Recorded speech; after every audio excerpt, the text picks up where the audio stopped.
Yo, what's up, editors? In today's video, I'm showing you how to make that trending funk criminal glitch effect right here in Capcut. You've probably seen this crazy edit all over Reels and YouTube Shorts, and today I'll teach you exactly how to get that clean glitch plus beat sync look step by step.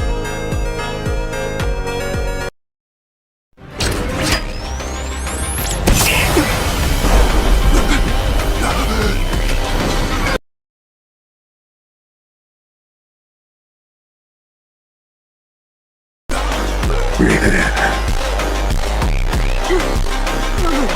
That's fear. You're not brave.